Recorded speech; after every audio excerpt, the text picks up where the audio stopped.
Scott Cowley, welcome to the show. Ryan, happy to be here. Let's kick things off with something spicy. Um, what does every founder get wrong about sales? Yeah, so I think the biggest problem, people think sales is all about selling and it's all about you, but it's not. Sales is a lagging indicator. Before you make a sale, someone else has to decide that they want to buy something, they want to purchase from you.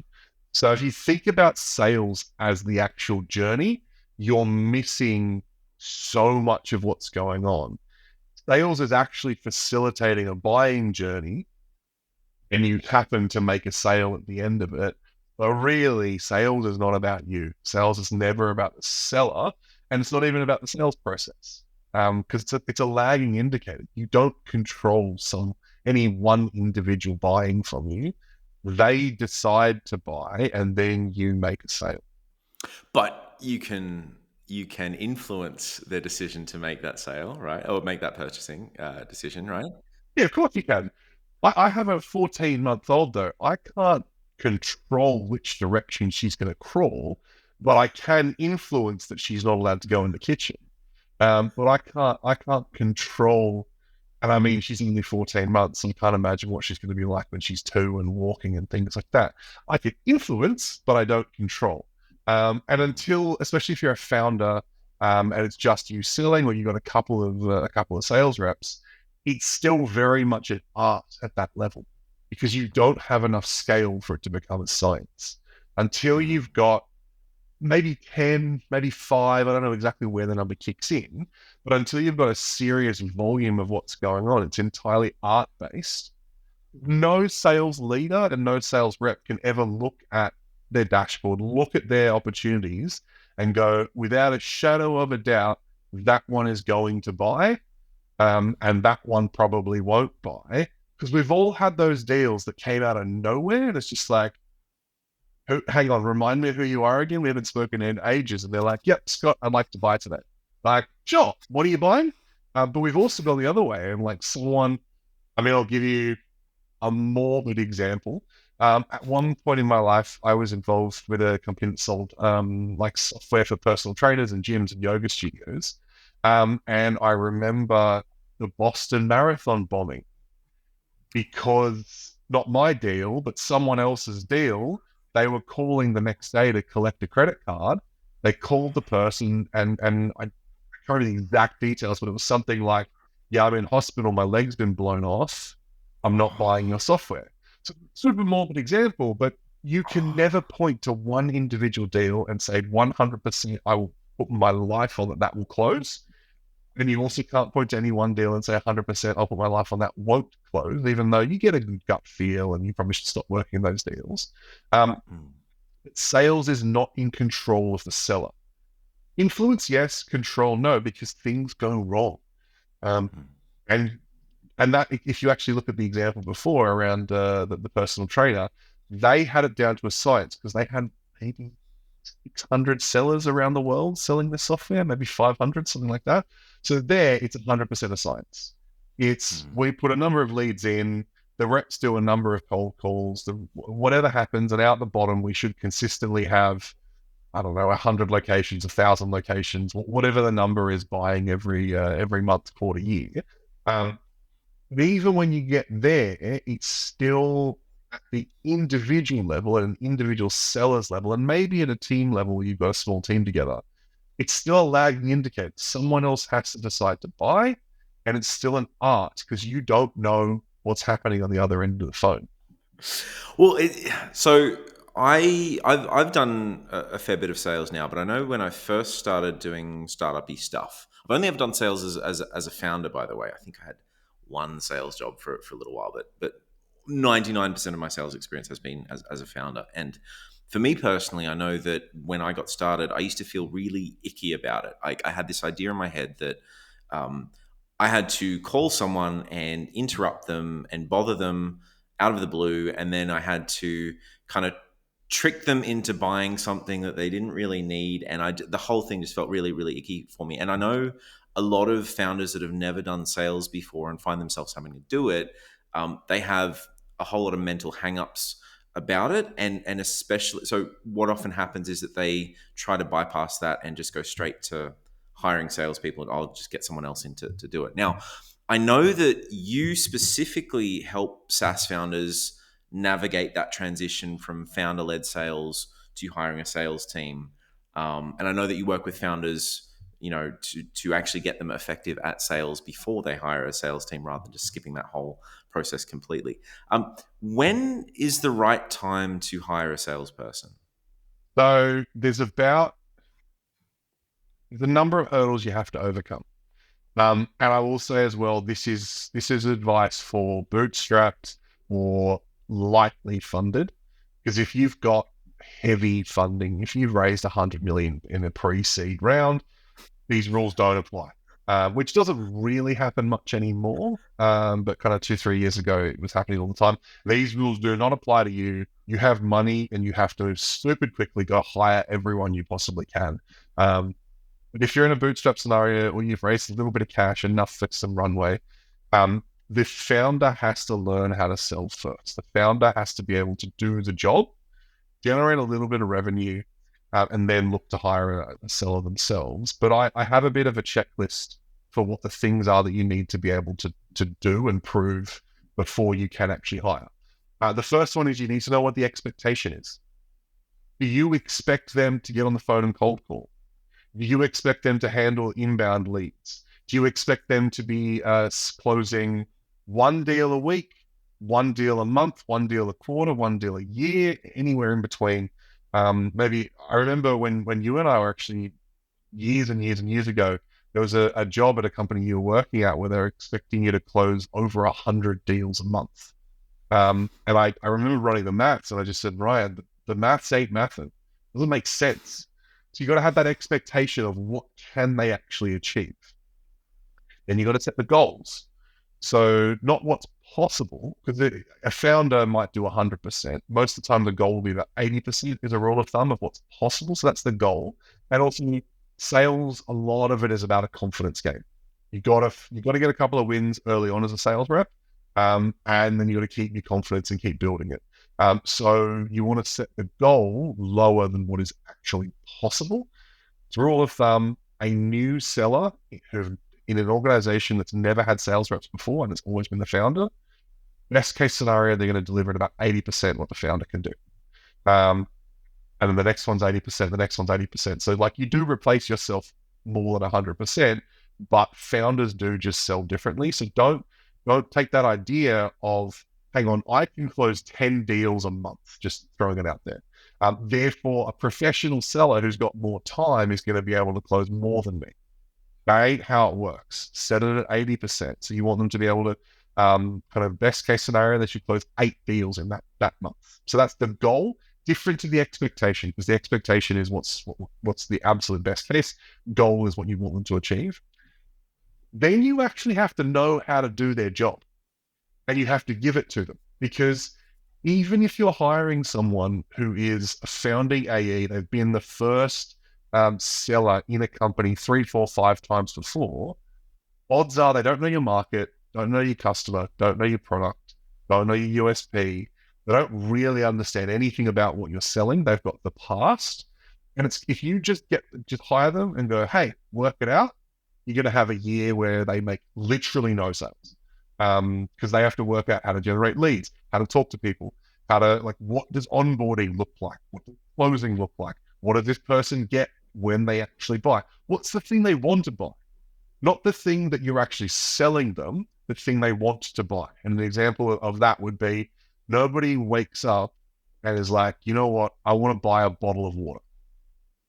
Nobody wants to buy a bottle of water. They want the hydration. Or if they're buying a can of liquid death, they want people to see that they've spent way too much money on a product that they can get from the tap because it's got a cool name. So like liquid death people are not buying hydration, they're buying something completely different. So like working, but still water is the example. So work out all those things, that gets broken down into 4 steps. How are they going to generate leads? Is it cold calling? If it's cold calling, have you successfully cold called at least the first 10 customers and got them on board? If you haven't, Don't expect them to do it. Is it going to be inbound? Okay, if it's inbound, have you successfully generated enough inbound leads that you close at least the first 10 before they join? So basically, they aren't going to just be able to create demand straight away. You need to know how they're going to get their leads. How are they going to engage with their prospects? Is it discovery call, demo call, follow-up, close? Just at a very basic level. Is it one call closes? Are they expected to cold call and get people to commit to something straight away? And that's how they engage with the prospect. What did that look like? Third thing, how do they close? I know that sounds stupid, but are they taking a credit card? Do they send an invoice? When someone says, yes, I want to buy, what are they actually doing? Are you in Germany and you're collecting SEPA direct debit details? Like, when someone says yes, what actually happens? You'd be amazed how many people don't have that system on, and you're just like, but what happens if people say yes? The sales rep has no idea. And the last one is, how do you onboard your customer? What happens after they say yes and they get the invoice and they pay the invoice via a wire transfer, for example? What happens? What's call one? What's step one? Is it entirely self-serve onboarding? Is there an onboarding team that runs through that? Do they go back to you as the founder, and the founder's going to be the one actually onboarding them because you just don't have a team in the success area yet? Like, you need to know that whole thing. So I'll go through those because obviously this is very long-winded again, but you need to know what's the expectation? So what's possible? What's the goal? Set it at about 80% at the absolute most of what's possible. How do they do their job? Which is broken then down into, how do they get leads? Where are they coming from? How do they engage with those prospects? How do they close the buyer? And how do they onboard the customer? If you don't have that, don't hire a seller, because you can't expect someone to come in and do a co-founder level job and not get co-founder level compensation and equity. Either you will hire someone senior enough to do it and you will pay them through the nose for the first year while they work the thing out, and you've just spent way too much money that you don't have, or you'll find someone super junior who thinks they can do it, and that's even worse because they can't. You've wasted your time, you've burned a hell of a lot of leads, and your runway is now 3, 6, 12 months shorter, and you've burnt time trying to train an individual, and then you turn around and go, oh, no one else can sell this but me. And yeah, at this stage, that's probably true. So yeah, get those things in place. So it is pretty much a hard and fast rule that one of the founders needs to be the one selling at first to work all that stuff out. In the early days, look, there's always exceptions to every rule. In the beginning, my rule of thumb, every founding team needs to have someone who's going to do the sales. Let me also just kind of reiterate what that means. That does not mean every founding team has to have a seller. It has to have someone with a sales background.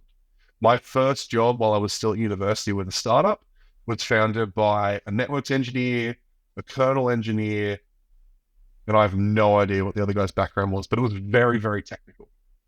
And the networks engineer said, I want to be CEO. So he had to learn how to sell. So he was the salesperson. He didn't like selling. His background was he liked tinkering with like networks, and he worked for, I think, Ernst & Young for a number of years in a consulting capacity, but someone had to sell in that business, and the other two weren't going to do it, so he said, okay, it's me. And he was awkward as hell at first, and now he's been running that business for probably 15 years, and they get a bunch of awards, and yeah, I think they have other sellers now, one or two of them, but it's not a huge sales heavy business. Someone has to step up as a founder or a co-founder. One of them needs to do the sales, at least in the beginning. What are some good benchmarks to aim for in terms of sales? So when you're first getting started, say yes to everything, work it out later, and just get money. I've got a client doing this right now. They're doing some interesting stuff in cybersecurity, but they've also got a contract to roll out some other, like they've got a product in cybersecurity, but they've got a contract to do some services. I don't even know if it's cybersecurity related, but it's literally two of them. They have no other revenue. They do have a couple of big deals. It's an enterprise product. So a couple of deals that are working their way through the procurement process.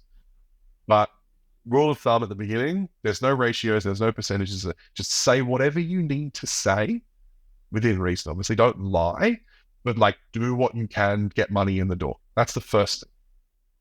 When you then start looking at kind of lead generation, turning that into pipeline, turn that into ratios, a rule of thumb, if we go inbound, a rule of thumb is that 50% of your inbound will be crap, and that's fine. So 50%, even if you get them on the phone, they're not your customer. They can't afford you. For whatever reason, about 50% of inbound is worth continuing talking to. So if you had 100 leads fill in a form, 50 of them will actually be worth becoming customers. Ideally, you want to then convert that at kind of 10, 20, 30%, somewhere in there. And you'll start in single digit percentages when you first get started, and just anyone who you can to buy.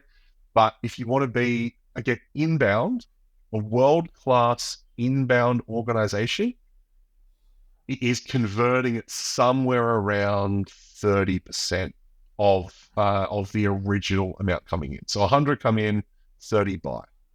And you'll also appreciate that that means only 20 of the good ones aren't buying. So your 100 down to 50 are good, you want 30 to buy. That's world-class. If you're anything below about 15, 20 of the total number converting the customers, you need to have a little bit of a look at yourself. It's okay, but it's not great. Anything below 10%, like you've got issues. It's a bad channel. From an inbound perspective, you just don't know how to close, whatever it happens to be. Like anything below 10% of inbound, like work out what you're doing. Something's going wrong. If it's an outbound, so you're cold calling or you're cold emailing or something like that, you would expect 3 to 5% of the people that you actually engage with to buy. So if you send out 100 let's say you send out 1,000 cold emails, you get 100 replies, you'd expect 3 to 5% of those at a minimum to buy, because there's going to be negative responses. There's going to be people that aren't your customers. There's going to be people that are just kind of, hey, let's have a chat. I think that's, I may have got those numbers wrong, but fundamentally, outbound is 3 to 5% for net new. If you're then going back through your database and you're looking at people who you've spoken to in the past, 1 to 2% for each campaign, you should be able to kind of reactivate, turn into a customer. And what that means is you should every campaign. So if you went through and did 100 people who you've spoken to in the past every month, 1 to 2% of those should convert to a customer. It's a much lower ratio because net new is always easier when they've got no expectations of you. But outbound, just the ratios are way lower as a percentage. However, if you play it through inbound, you get what you get. Inbound, it's really hard to go from 100 to 200 responses on a dime. Outbound, let's just pretend your ratios hold true. Send 1,000 emails, you get 100 replies. Of that would turn into 3 customers, let's just say. Well, what if you send 2,000 emails? Then into 6 customers. So like the outbound is much more scalable. Everyone eventually has to do outbound, because also you need to move up the value chain. You need to move up the inbound. You will get smaller deals. They will be more competitive. They'll be more, they'll be looking at 3 or 4 or 5 people as well. Inbound just by default is less revenue per customer. It's fine. Like I've built companies that are 100% inbound. Outbound, you go after more. They are bigger deals, or they should be bigger deals. However, it's just a lower percentage play. And inbound, you've got intent.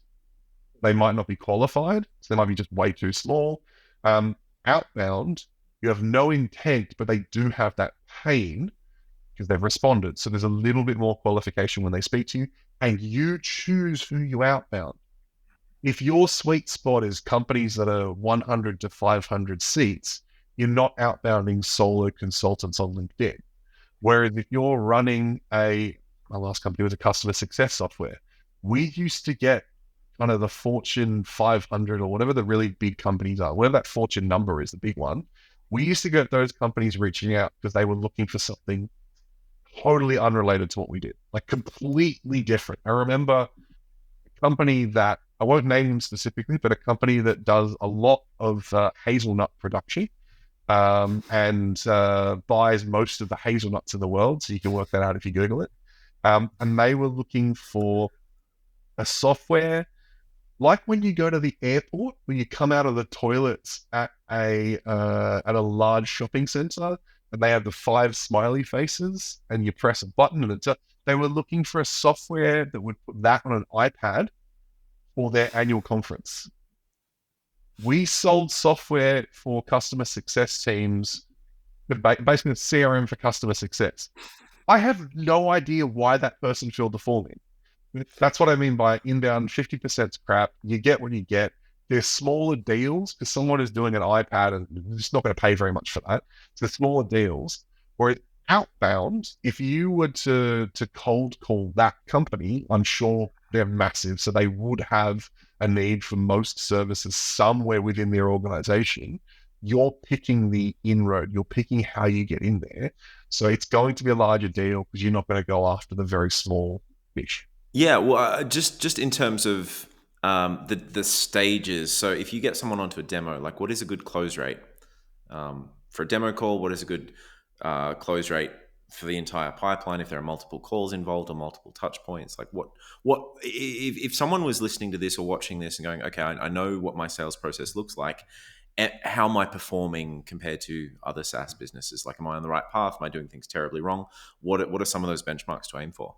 So what I want to do is just also split out 2 functions that get grouped together a little bit too much. And you even group them together in kind of the opening of this call.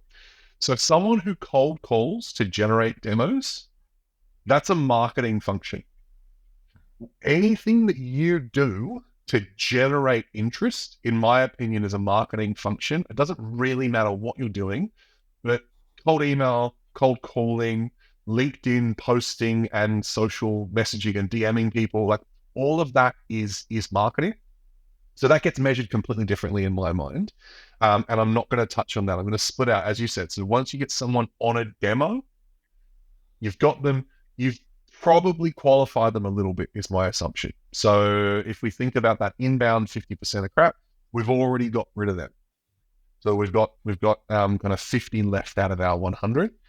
If you can close about 40% of that, so that'd be 20 conversations. If you can close on those 50 qualified demos, if you can close 20 of them, world class. That's just truly phenomenal. If you can close around 10, so that would be 20% of your demos, you're doing all right. You're doing fine. Caveat here, obviously, this is SMB and maybe mid-market. This is not enterprise. This is not $1 million deals. That's a completely different ballgame, managed differently. But for your SMBs, you kind of to 100K, up to 80K annual contracts, you should be closing ideally somewhere between 20 and 40% of the demos you run. Is the ideal. Anything less than that, if you're getting down to like the 10%, you're getting down to single digits, there's something wrong with your process. Too many unqualified people are getting through. You don't know how to compete with one of your competitors, and you're just getting eaten alive and you don't realize it. Maybe your value prop sucks. Maybe you're selling a solution to a pain point, but you're not actually making them aware of why they should care. One of the things that I talk about, because obviously where we started this conversation, is that the buyer is more important in the actual sales process than the seller, because the buyer makes the decision. The buyer's in charge. So if you think about from a buyer's perspective, they have to answer 3 questions from their side before they will buy from you. Why buy anything? Because like their business is still functioning. They haven't fallen over. You're not selling Zoom in the pandemic where they have to work out how are they going to get people to work from home. Almost certainly assume you are not that company. You're selling something that is not life or death, is not absolutely critical that they just have to do it.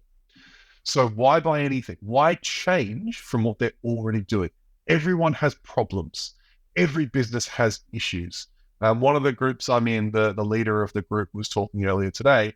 In the enterprise, it can be assumed that everyone has security and privacy issues.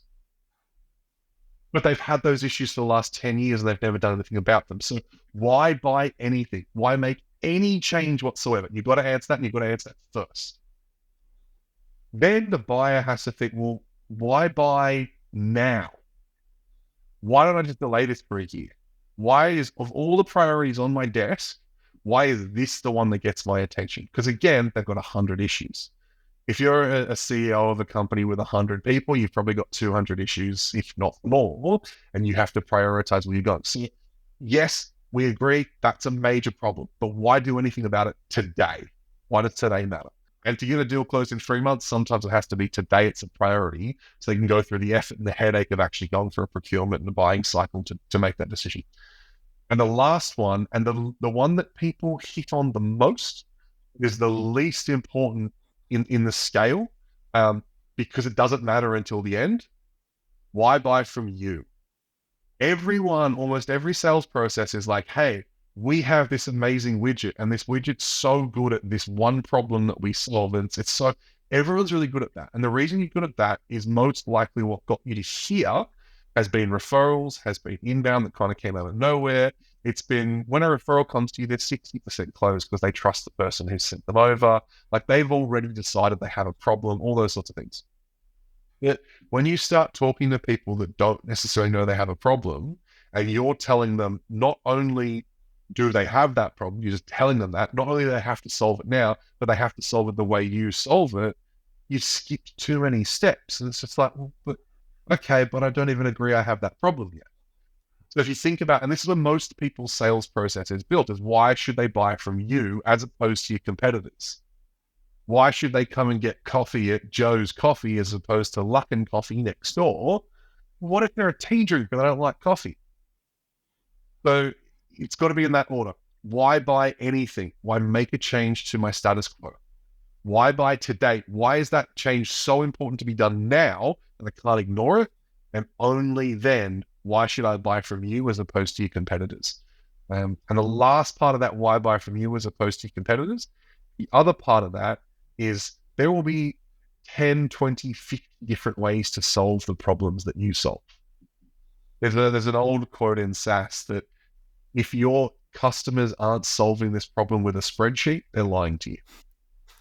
Most SaaS can be done with a spreadsheet. Like Excel is seriously holding up the Western world in a lot of major businesses. So like Excel's a competitor, but you never would create a comparison page. You're never going to create a battle card of why buy HubSpot over Excel. Like it's just not going to happen. Yet you will see battle cards of why buy HubSpot over Salesforce. You've got to remember that's not just your comparison. You're also being compared to thousands of other CRMs out there, a spreadsheet, not having a CRM. If you're a small business, you might not even need one. I personally, I don't use a CRM myself. I have a spreadsheet because I just don't manage that many deals in my own consulting business. Yet every customer that I work with, I want them to get a CRM. And almost all of them do. The one that doesn't, we're going through the process of putting in HubSpot. So why buy from you as opposed to a spreadsheet, as opposed to, I don't know, a Rolodex, as opposed to the biggest company in the industry? The old one, no one gets fired for buying IBM. These days, it's probably no one gets fired for working with OpenAI. So if you're now running Anthropic, or there's another one that got a bunch of XAI, let's not open that can of worms as to what that actually means.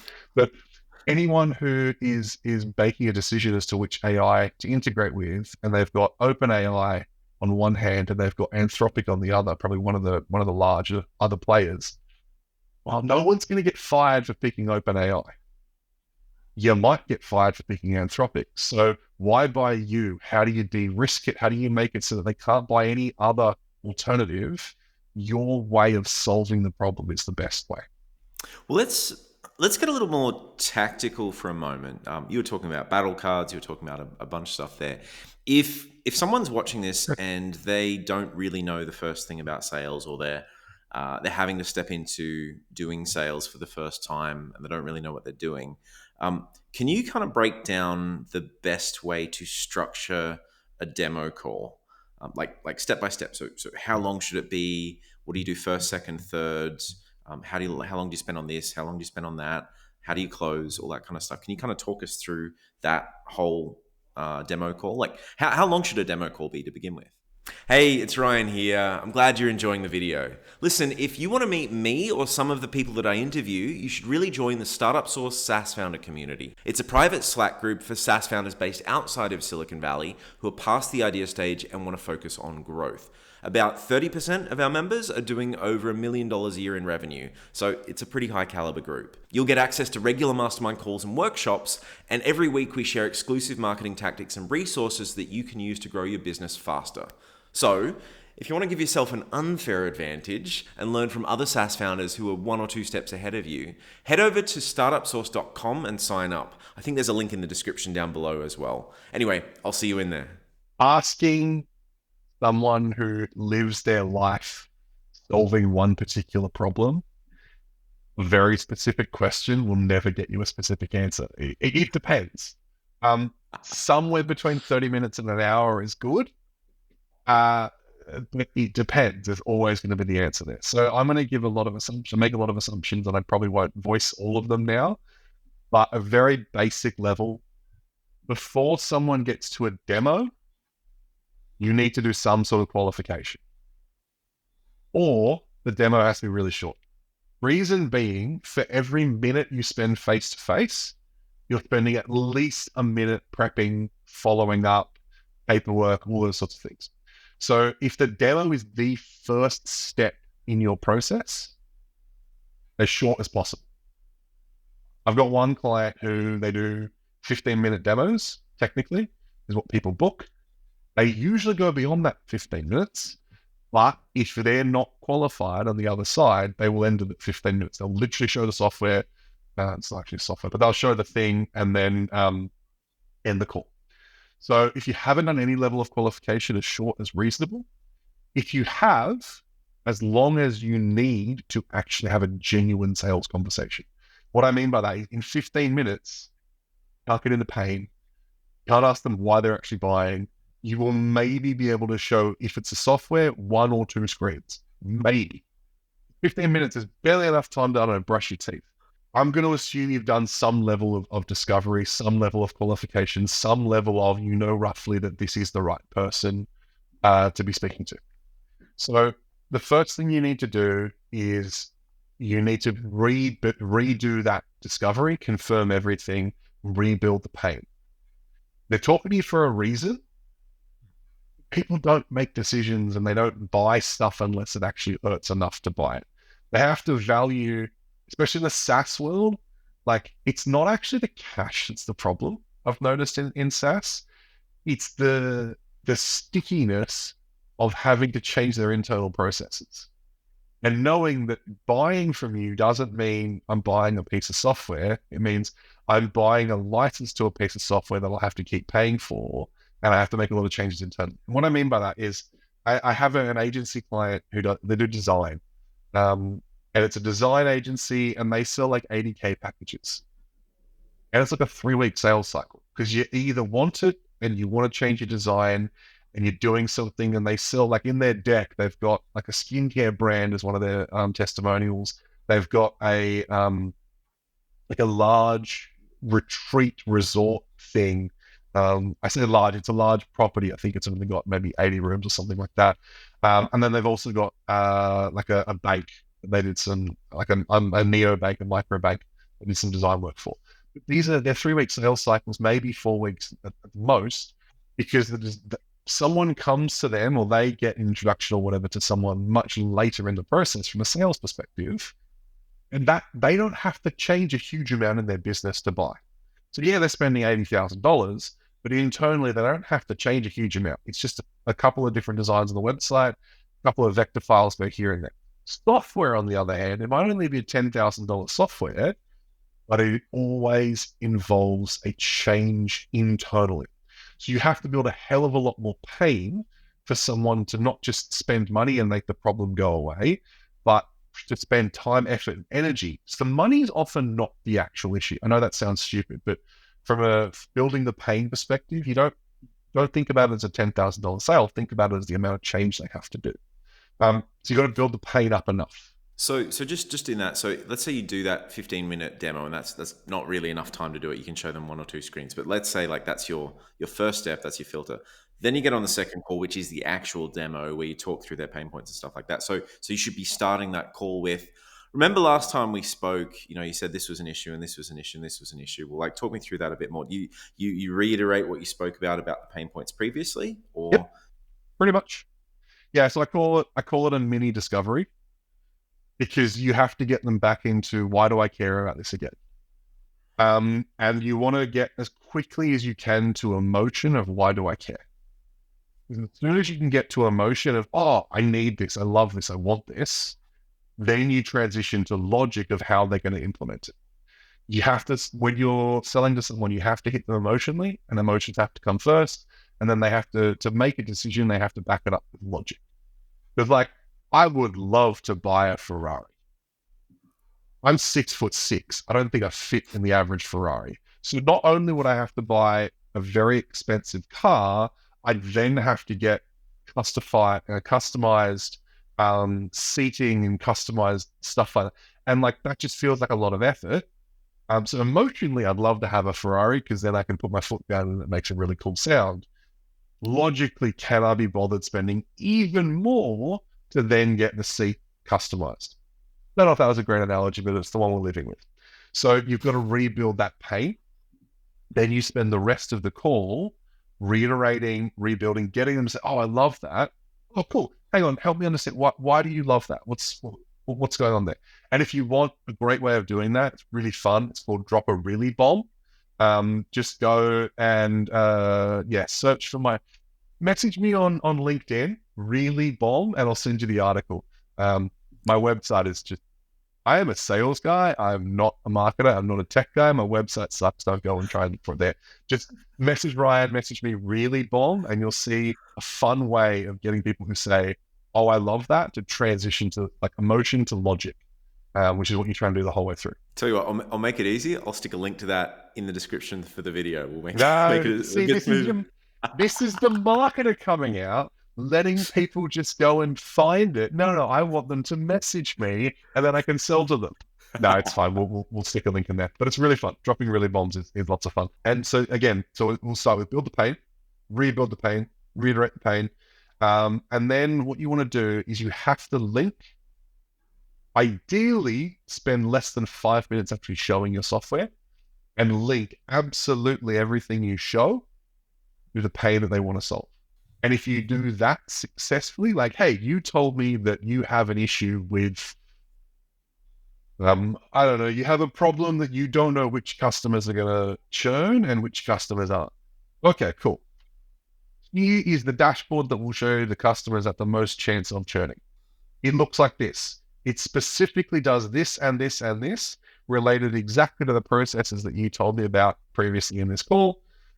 Let's talk about it. And then you stop the screen share. You've shown them literally one thing that maybe went for a minute, maybe a workflow that goes for 2 minutes. You go, does that solve your problem? And you want to soft close them, get them to agree, yeah, that does solve my problem.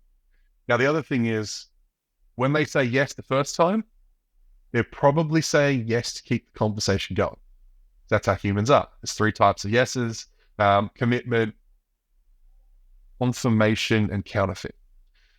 Most of the time when you say, hey, Ryan, I just showed you this, do you agree that that would be useful in your business? You're going to say yes. And it's either a confirmation, I agree that you just said something, or it's counterfeit, I'm saying yes, but I don't agree with what you just said. It is almost never a commitment yes the first time.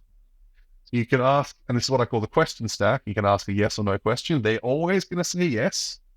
Kind of trap them. It is a little bit slimy, it is a little bit tricksy. But then you go, cool, help me understand, how would you apply it? Or you ask an open question specifically around it.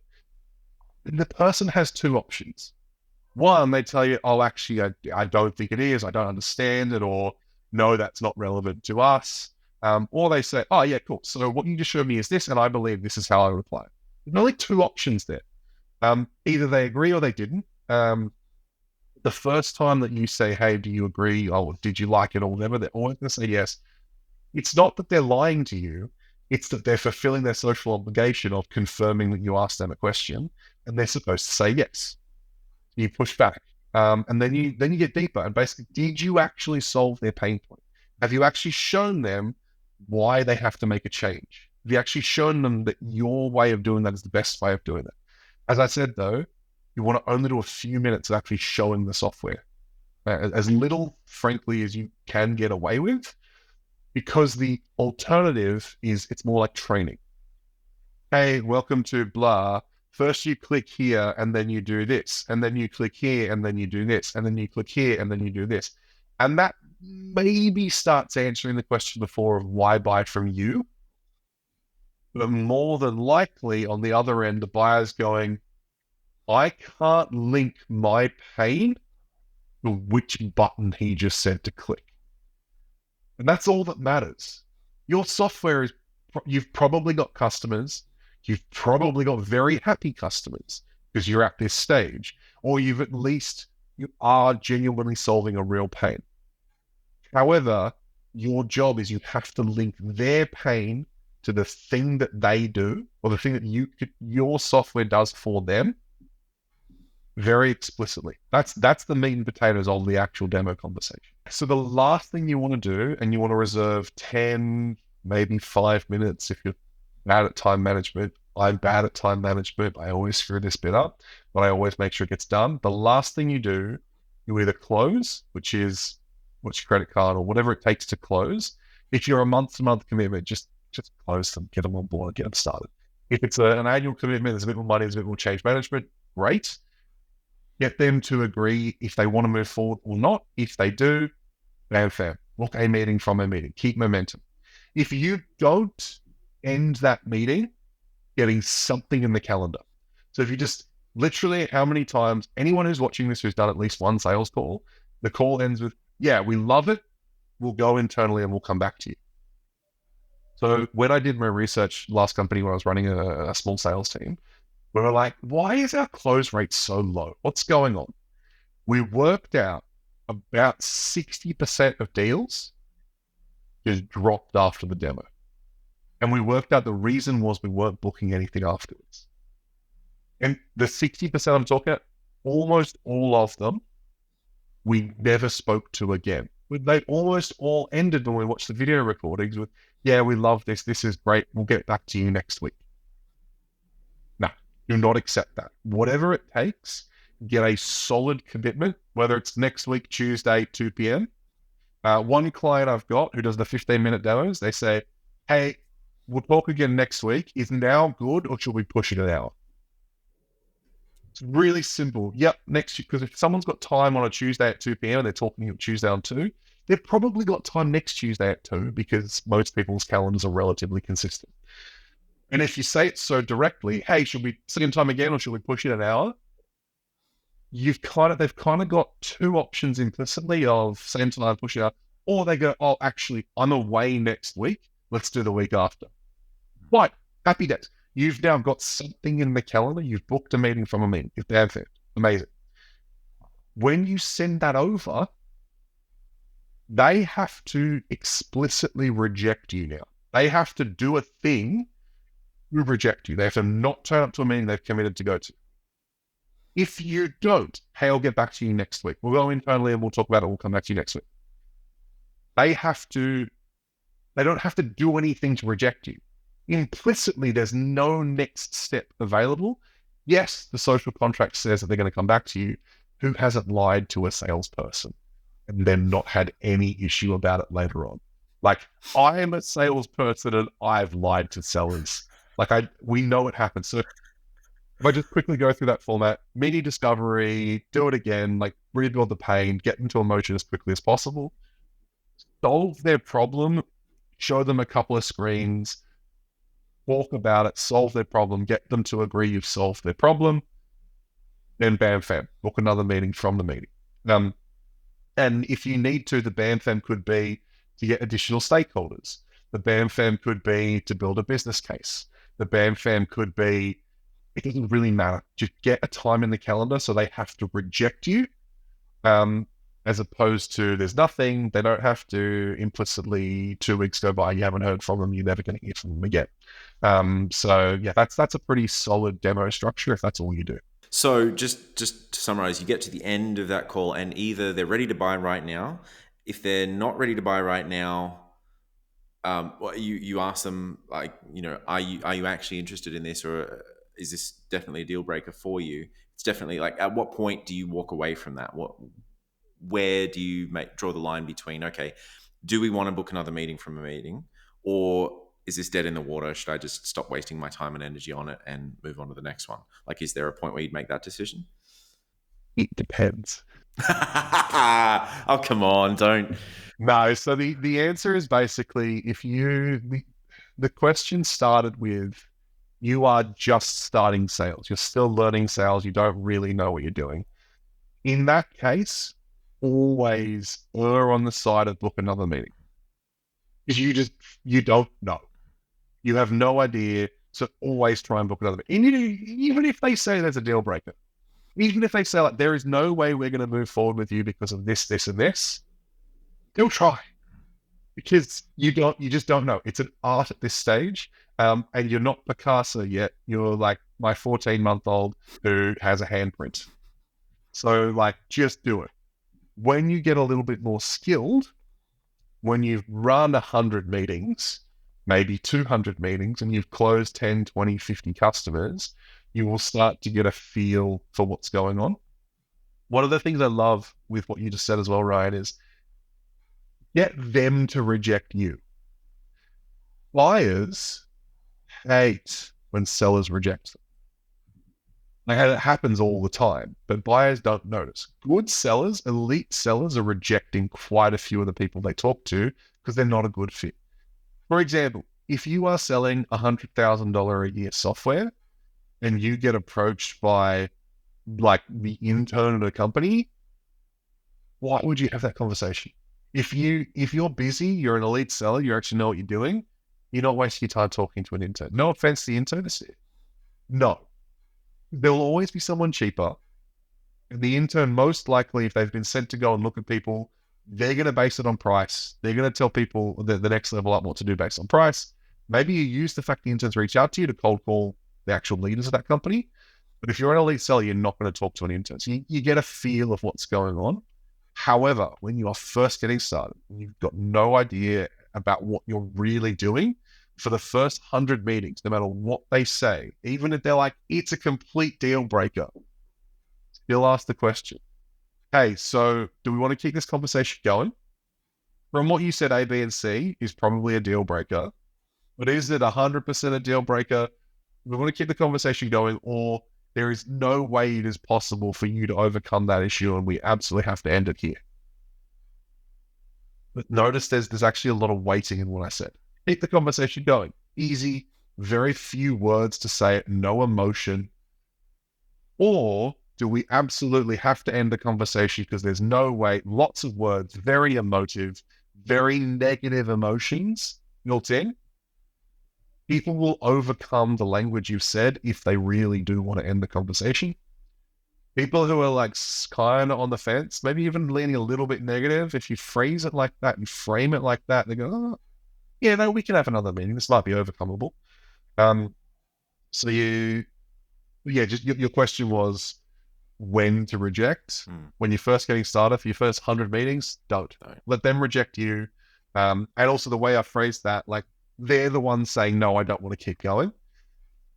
Until you learn how to tell people no, tell a buyer that you're just not interested, they're like emotionally can't handle it. Because when do buyers get rejected? The stereotype of a seller is Gil from The Simpsons, who's desperate for a sale, will do anything to make some money. People don't realize that that's not what most sellers, not what elite sellers are doing. They aren't desperate for your sale. They only want to waste their time with you if you're actually going to be valuable. They know, if we go back to those ratios, for every 1 minute you spend face-to-face, it's a minimum 1 minute of paperwork and follow-up and things like that. Do you want me to tell a story of making that real, or do you want to go in a different direction? Yeah, tell me the story. So I, at one stage, was helping the first sales rep at a company who sold AV, like audio visual projectors and screens and all that sort of stuff, to NGOs who would then use that technology to go into places that didn't have power, didn't have running water, and do trainings. So think Doctors Without Borders flying into like rural Sierra Leone to run a session on clean water, just as an example. And they were doing all right. Like, it wasn't an expensive package, but they were selling to NGOs. NGOs, like, stereotypically have no money, are not great customers from a revenue perspective. They do have money, but there's a lot that don't. And you've really got to qualify super heavily. So I was talking with the seller, and it was their first ever sales rep. They kind of made the mistake a little bit, I think, of founded a little bit of sales, but never actually wrote up the program. And they hired a dude who was way too junior. I really like this guy. I knew him from a previous role. So when I got a chance to give him a bit of mentorship, I did. But we worked out he would have, for everyone they would speak to, he'd have a discovery call, which was 30 minutes. He'd have a demo call, which was an hour. And he put together a proposal, which took him 2 hours and 15 minutes of the founder's time to double check it. Before the NGO had to give him anything. Before it was like he would just spend that much time with it. Now, if we play that through, 30-minute discovery call plus 30 minutes in follow-up, prep, all that sort of stuff, that's 1 hour. 1 hour demo call, you've also then got the equivalent in follow-ups and all that sort of things. So 2 hours for just the demo call, that's 3 hours total. Add his 2 hours to do the proposal, that's 5 hours from the rep, and 15 minutes of the founder's time to confirm the proposal. Before the NGO had to say anything about price, had to say, yes, we're actually interested. So he's spending 5 hours chasing people that may be qualified or may not be. What an absolute waste of time. Like, no wonder he wasn't kind of moving enough deals through the pipeline. So you've got to flip that around. Early days as a seller, if they are not worth, in his case, 5 hours of his time, they're not worth it. Do not talk to them. Like, don't waste their time. Don't waste your time. So he would start every discovery call. He would basically look for, if this package costs $15,000, how many sessions would you run with it a year? Or we'd run 2. Okay. Is this a $7,500 problem for you? No. Well, thanks for your time. Bye. So he went from a 5-hour commitment, kind of 45-minute commitment, because he still had to do the emails and set up the call, and he still had to do a nice, polite follow-up afterwards. You don't want to piss off NGO founders and NGO executives because they move around. So you try to actively hurt someone. But imagine if he just turned up, and imagine if he got them to and he just got to the end of the call and he said, no, we're not interested in you. You'd burn them, but it's the right thing to do for everyone involved. So the point I'm making is make sure you disqualify aggressively the people who aren't a good fit, or you will spend, and that 5 hours, I've seen that in multiple different businesses. If you can get back half a day a week by not working with one bad prospect, it's worth so much time, effort, and energy. So yeah, be really, really careful longer term. Again, though, if we go back to, if you're just getting started, screw your time, talk to everyone until you work out until you've run 100 meetings as a founder and proven that people even want to buy this thing, waste the time, that's okay. This is why the answer is always to every question where you're going to try and lock me down, depends. Well, I'm going to try and lock you down on the next one, which is... Oh, God, again. Let's talk about closing. So do you have any tips or tactics on how to close a sales call more effectively? I have a lead magnet with at least 14 different scripts of different ways to close. Link in the description. You'd actually probably fix that. Right now it's a Google Doc. Give us the highlights. There's no one way to do it. The most important thing is just do it. Every call, when you're first I'm going to assume it's the same person that's just getting started with sales. Always ask, so are you ready to buy? Always, every time, because you don't know. It's an art right now, and you don't know if you've got Picasso or you've got I'll stop shitting on my child, or you've got a 5-year-old's kind of footprint that no one but their mother is going to love.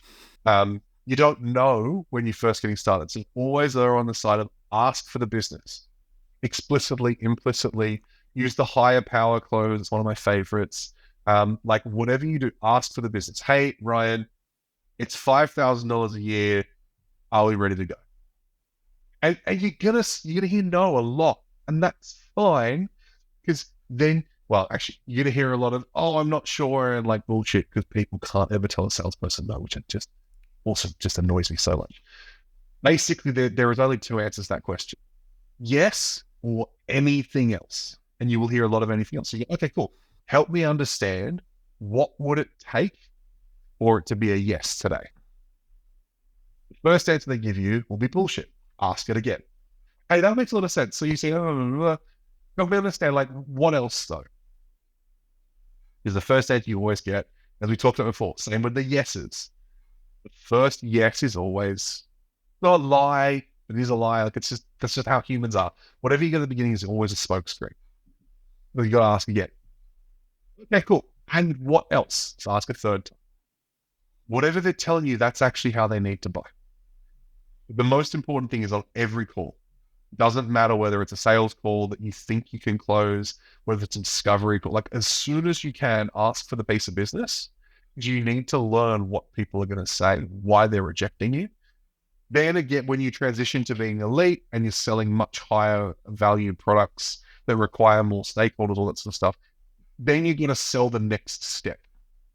If you're selling $100,000 piece of software, you can't cold call someone and say, hey, buy it, because the amount of change management inside their organization to bother spending that money, again, it's not $100,000 is like 2 employees. Not a lot of money to a decent sized business. You've got 10,000 employees, it's nothing in the grand scheme of things. With the change management that goes into everything other than that, it's called total cost of ownership, TCO.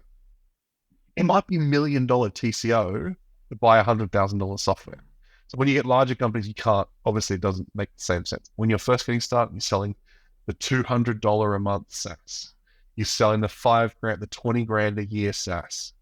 Just every call, try and close. And if they don't want to buy, find out why. And then ask why again. And then ask why again, because by the third time you'll get a real answer. It could just be, I don't see the value in you. I just don't get it. It could also be, we don't have your problem. It could be, I can't say yes, and you're pushing me to say yes. And the only answer I can give you if you really push me is the only answer I can give, which is no. So you need to find a new stakeholder. You need to find a different authority. But always be closing gets a bad rap. Do it because you're just getting started and you have no idea what will close, what won't. You will be amazed if you just push someone, you influence them a little bit. Hey, let's do this. Come on. And then we can expand later on. We can do more later on, but let's get something. Let's pay for something now because you just don't know who's like, yeah, I'm willing to take that risk with you. I'm willing to take that leap. Let's try it. You won't have that instinct until you've done 100 meetings or something like that. So always try and close. And yeah, link in the description for the lead magnet that I definitely have in a good format. You definitely don't need to do some work to package up so that I can put a link there. Definitely not. I've written it because I did for LinkedIn for Q2. I did 3 closing techniques every Friday. So like I've written it. The content's there. I just think I need to repackage it because I don't know, whatever. There'll be something in the description. It might be a Google Doc. It might be a pretty PDF. I'm not sure. There'll be something. Well, listen, there was one bit of sales advice you gave. This was quite a while ago that really stuck with me, and I use it all the time now. It's a game changer for me. So you said when you first get on a call with someone, especially if it's that initial call, you say, "Hey, so we had 30 minutes locked in for this call. Do you have a hard stop in 30 minutes, or do you have a few minutes if we go over?" And the reason that was a game changer for me is because quite often I would get people on the call and I would ask them a question and they would just go on and on and on and on and on, chew up all the time. And then we get to the end and they'd be like, yeah, so I got to go now. It was great meeting you. And I was like, I didn't even get a chance to tell you about my thing. You know, I asked you one question and you just took it and ran with it. So the genius thing about that particular line that I came to realize later is that If you ask someone, hey, do you have a hard stop in 30 minutes? And they start rabbiting on, you can't, they've given you permission to say, hey, I don't mean to cut you off, but you did tell me you've got a hard stop in 15 minutes. It sounds like you've got this problem. Do you want me to show you how you can solve it? And they've given you permission to take back control of the call. It also means that you now know how to pace mentally all the things that you wanted to talk about. And if you start going off track, or if they start going off track, mentally, hang on, I've only got a few minutes left. I do need to bring it back on track. That was a big game changer for me.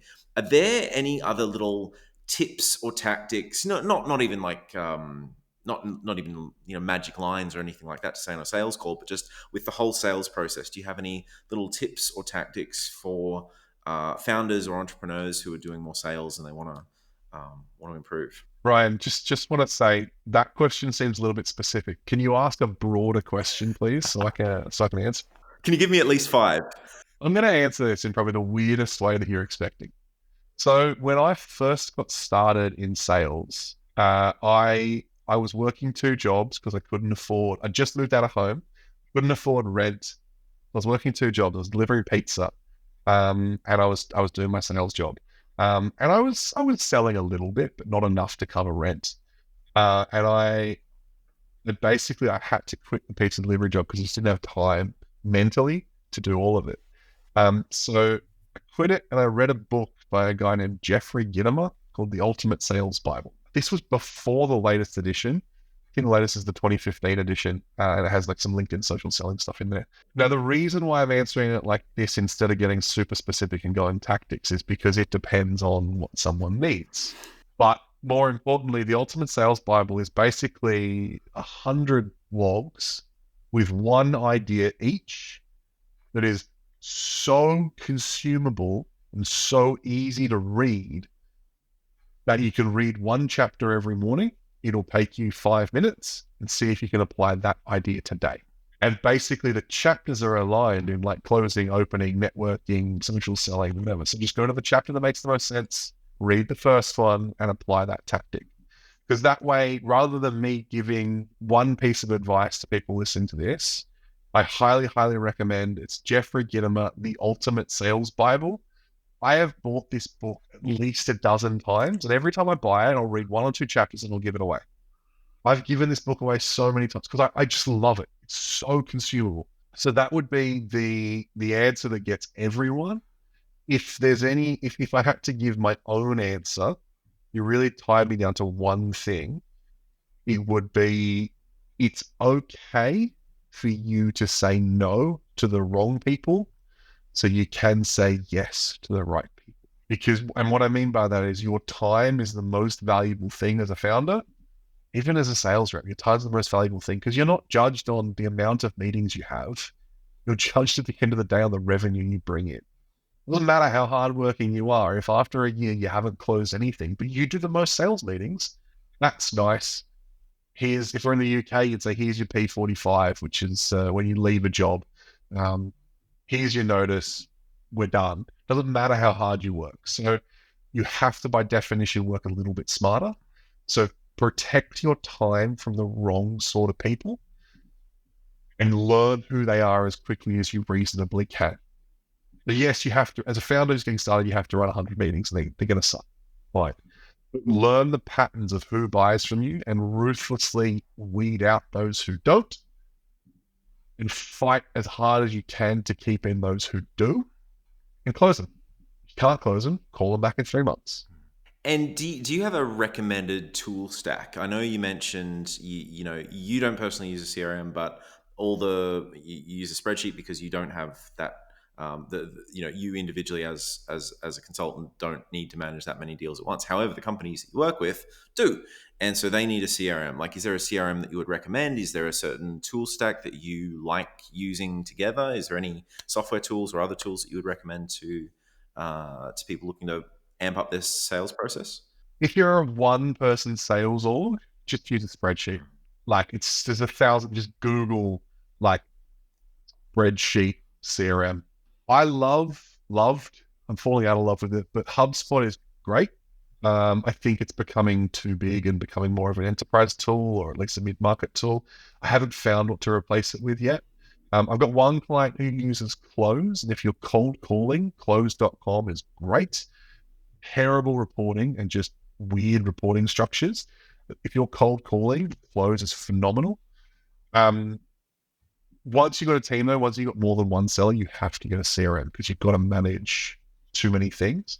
So yeah, I'm still implementing HubSpot. I need to work out what to replace it with, like 2-person teams, 3-person teams, because it's almost an all-in-one. Like, and that's probably not a good fit. It's the pricing scales. It's literally exponential.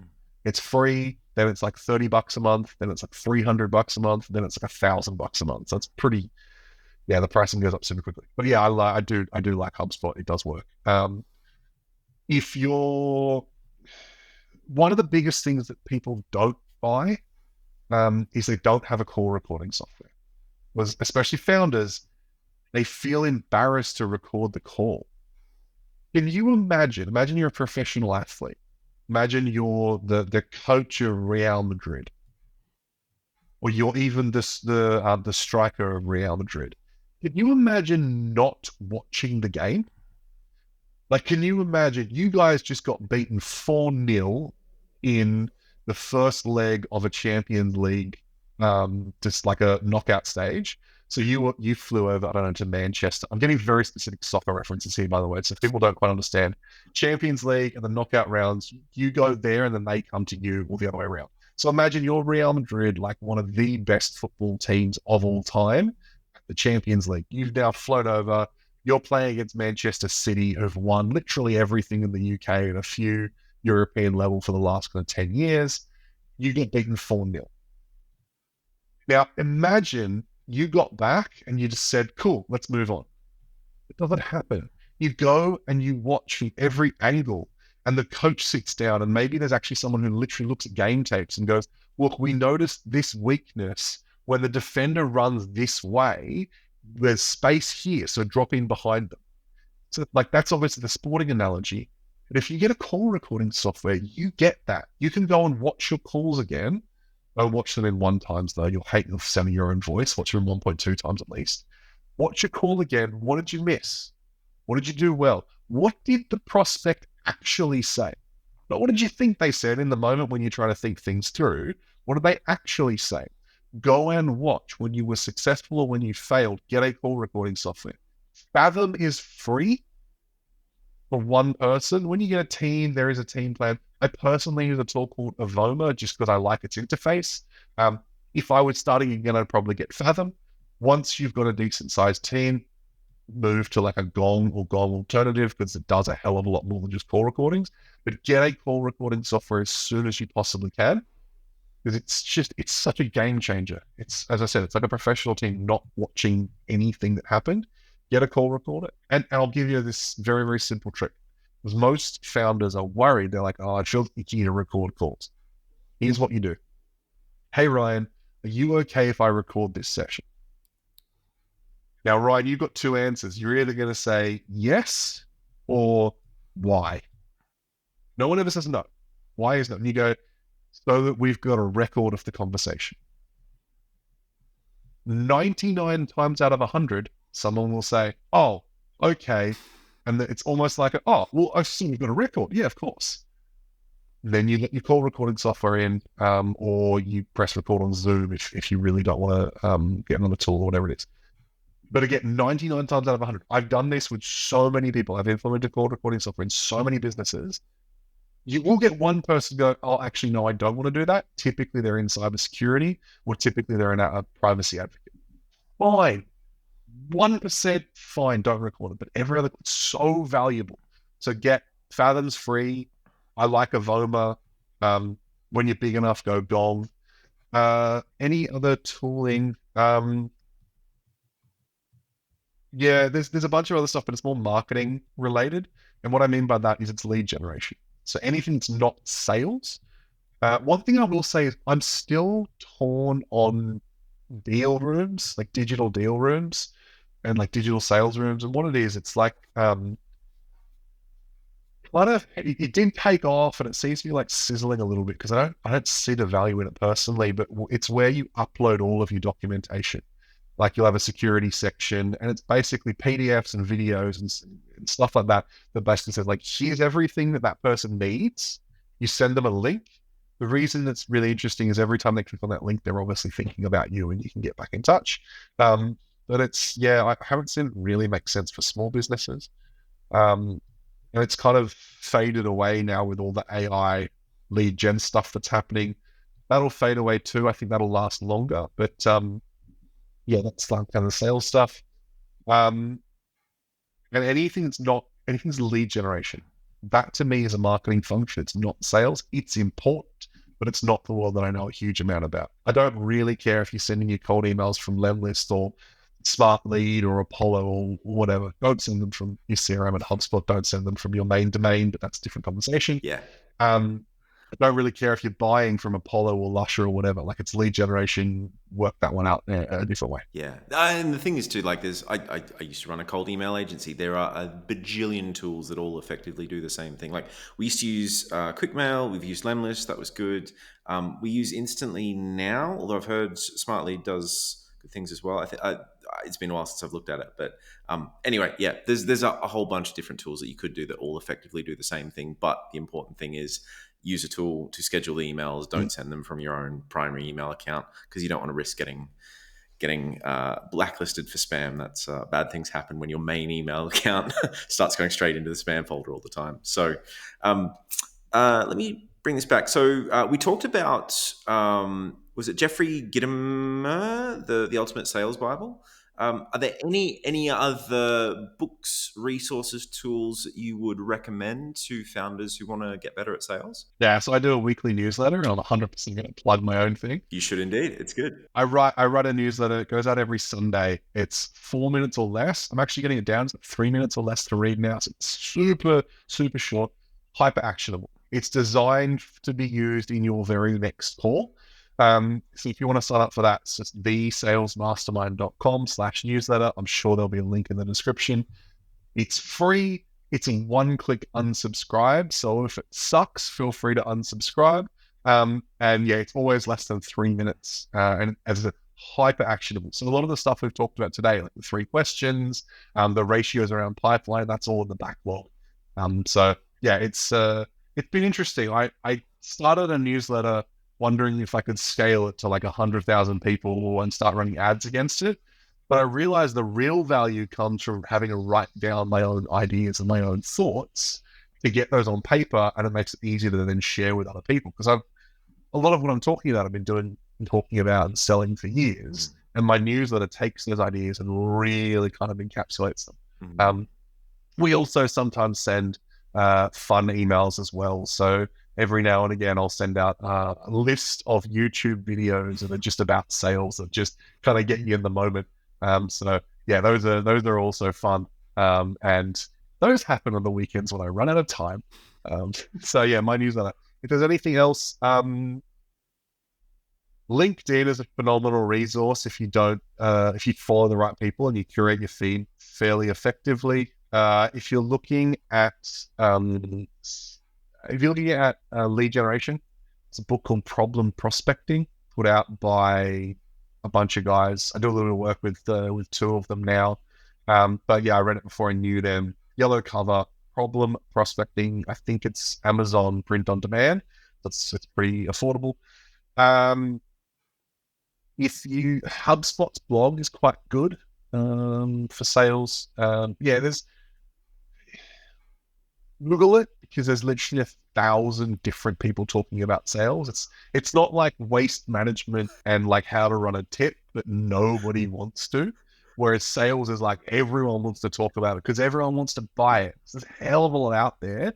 Most of it's decent. If you can only get 1, sign up for my newsletter. If you can only get 2, Jeffrey Gitomer's Sales Bible I genuinely credit that with me going from underperforming kind of mid-level to being one of the top sales reps in APAC for the company I was working with at the time. Hence why I bought it for so many people. And also Ryan's backlog, I'm sure, is great. So if you're watching this on YouTube or listening to this on Spotify or wherever, go and listen to more of that, because I'm sure some of the stuff I've watched, especially around churn, especially around kind of the church solution, can't remember exactly what it's called, but that's cool. The episode with Tim, the super sticky SaaS. Yeah, Yeah, yeah, yeah, he was good. yeah. That one was good. Well, listen, if anyone is watching this or listening to this and they like what you have to talk about and they're interested in getting in touch with you, what is the next step? How do they reach out to you? Yeah, subscribe to the newsletter and then just hit reply. So thesalesmastermind.com/newsletter. And when you get it, just hit reply. I read every reply. Fantastic. Scott, thank you so much for your time today, mate. This was awesome.